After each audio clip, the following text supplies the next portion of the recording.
Welcome back. It's still your perfect morning starter right here on Channels Television, and it's time to dive into the daily. So how are they reporting the big events? And joining us on this segment for today, the Thursday edition, is Mr. Ambrose Igboke, Chairman, Guild of Public Affairs Analysts, Enugu State Chapter. He joins us virtually from Enugu State. Mr. Igboke, good morning. It's good to see you again. Welcome to the Morning Brief. Good morning. With all the things happening in Nigeria, it looks like we have seen each other since last year. Yeah, right. I couldn't agree with you more. Let's start with this, Nigeria, and it's an interesting one. It's also about elections. Listen to this. 2027, Makinde lobbying to be Atiku's running mate, says Fayose, alleges Oyo governor pledged 10 billion naira to be on ticket at Mina meeting with Atiku IBB. And of course, we've been seeing quite a lot of alignments and realignments and meetings in the last couple of weeks. This is a reference to the last meeting that the ADC chief helmsman now had with the former military president. So this is coming out. I wonder how, the information of what really transpired is coming through. But can we rely on this as authentic information? This reminds, your question takes me back to the 90s when during the Provisional Ruling Council of General Abacha, when the meeting will be held, top secret meeting among the top echelons of the Provisional Ruling Council. And Tell Magazine will find a way of, it's stating what transpired in the meeting. So, to answer your question, we can take it as authentic unless ADC comes to, debunk it.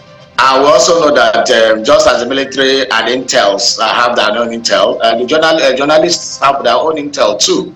And they have sympathizers, even at the highest level of government or at the highest level of discussion that you think might have happened anywhere.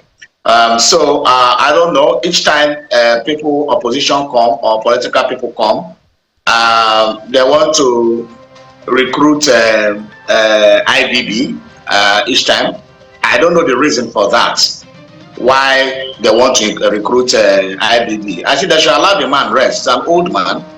Is fighting his own health issues, and I think these people should just allow him to rest. So all these things we go out every time to talk about to disturb the old man in Mina. I think we should be able to just phantom our own way. Going to IBB to validate your options and all those things is just the usual routine for most political parties that we have been having since 1999. Whether something will come out of it still remains to be seen. But ADC itself has a lot of people who have so many ambitions, and most of them have tall ambitions.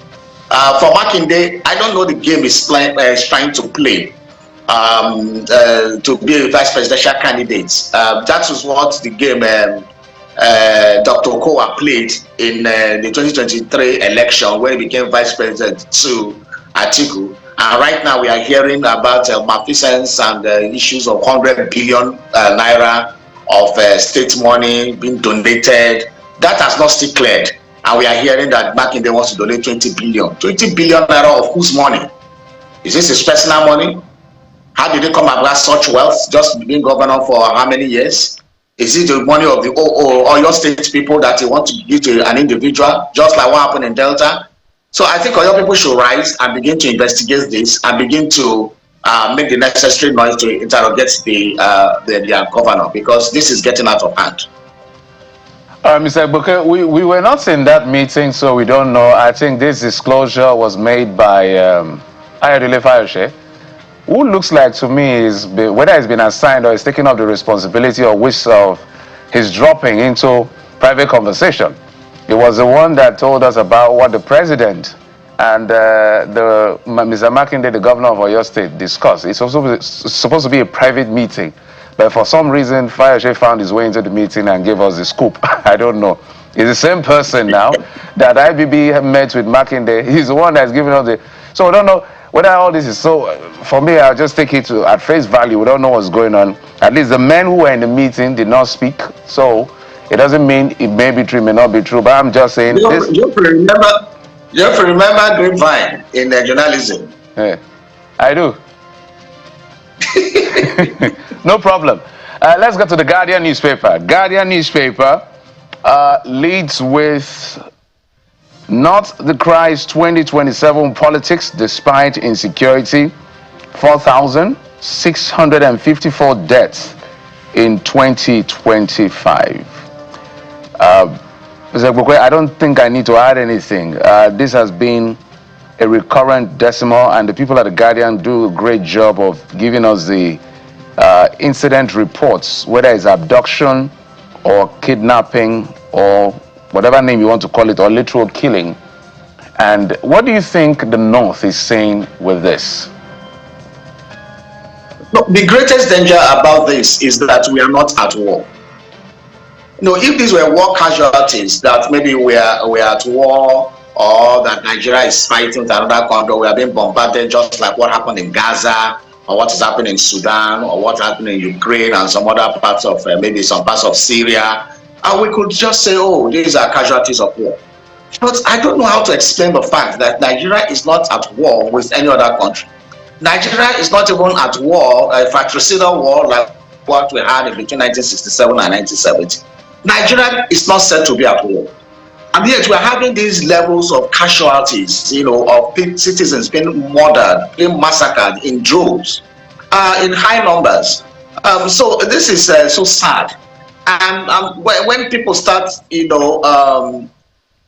questioning the United States President Donald Trump by saying that this is genocide, then people start talking about ethnicity, religion, and the rest. But the Nigerian citizens have been killed in this number. It's a genocide, because this is massive, and any government should be worried that that this kind of number of deaths of its citizens is happening, and they are claiming to be in charge. How can you be in charge and your citizens are being killed by extraneous terrorists everywhere? So the government should wake up, do its job, which is the primary duty of protecting the citizens for security and giving them welfare. Every other thing is cosmetic, and in addition to that, those two primary responsibilities. A government that, these kind of things are things that, because there's no citizen charter between the president and the people, except through the constitution. So they come, dance around. Very soon we'll see people now waving sticks, brooms, umbrellas, all kinds of paraphernalia.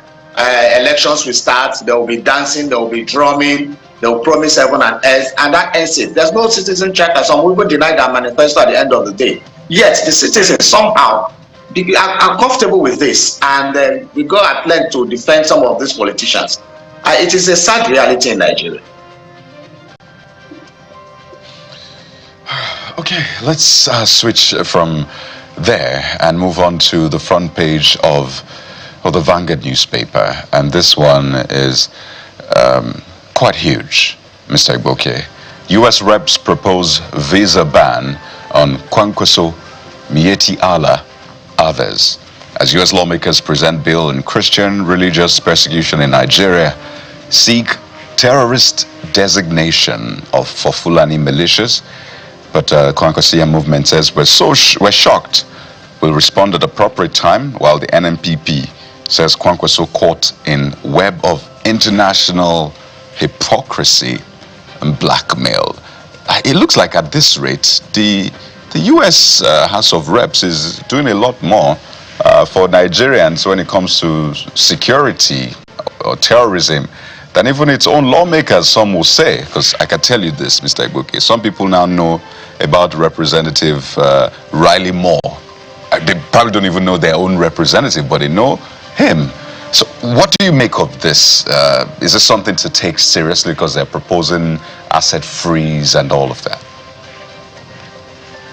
If you remember some time ago, last month on this show, I proposed that some of this visa ban was not enough, that for these perceived sponsors of terrorism, that if you give visa ban, they can go to any other country of their choice. There are so many destinations. And I proposed that there should be asset freezing everywhere. And that is exactly what the government of the United States have done. You need to hit people below the belt where it really hurts them. You need to freeze their access to financing and ability to move money. That is the issue. If you don't do that, then there's trouble. So US has its own intel. They have their own ways of doing things. They do not rely on whatever we are doing. They have more sophistication about these things. So I don't think that by whims or by any design of, let me call it on seriousness, America will not do that. So they may have their facts, they might have their intel, they might have their, submissions, and these people monitor transactions as they move. I mean, they are the ones that made your cell phones. They are the ones that use to make your app. They are the ones that have all these things we are using, all these gadgets. They have the back end there, so they can easily track whatever you are doing. So I don't think it should not be dismissed by the wave of a hand. I mean, Nigerians should not say, okay, can we see more concrete evidence against these individuals, and then we can now start to, begin to interrogate it. But it is not enough to just dismiss these things and say, oh, it is witch hunt, it is that. No, it is not true. Oof. Well, let's get to Daily Independent now, which of course has not relented on the conversation on our electoral process, and it's expanding on the implications of what this delay means for the next electioneering cycle. Listen to this one.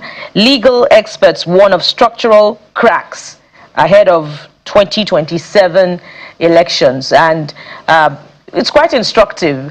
We don't know what this expanded bipartisan conference committee would approve. Would it be the House of Reps version of the Electoral Act Amendment 2026, or would it be the Senate's version?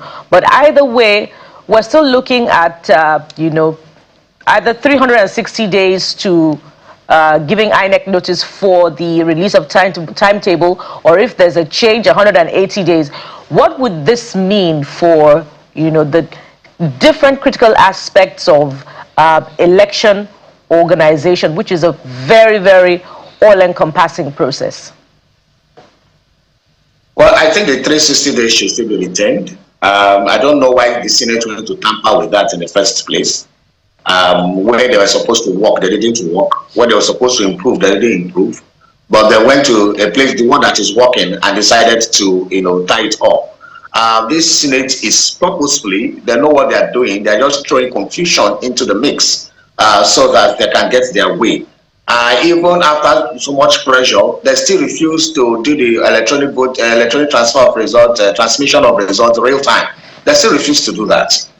So that is how you can see that the Senate is taking Nigerians for granted. The Senate is intolerant of improving democracy. But with this, we are still talking about how the court cases, how elections can be held earlier, maybe 6 months before handing over, so that all the court cases can take place. So these are the places we are heading to, and somebody is trying to restrict INEC, to railroad INEC into a marathon exercise. This is not fair. And the House of Reps should shoot this down, and the civil society should not stop the protests. Be it by writing, by advocacy, even by protest. Because protests are legitimate instruments in democracy. So by doing this, I think the reactions of last week jolted the Senate, because they didn't believe that they will have those kind of reaction, and they have to reconvene. They have to convene in an emergency sitting. So that shows that when Nigerians apply pressure to some of this shenanigans happening at that level, and they will be jolted back and do something. So it's not yet Uhuru, it's not over. Nigerians should still keep up the pressure to ensure that a harmonized bill is that which ensures that there's transmission of results real time. I know people have spoken a lot about how can the Senate president, in all sense of duty, say that 9 states in Nigeria don't have internet.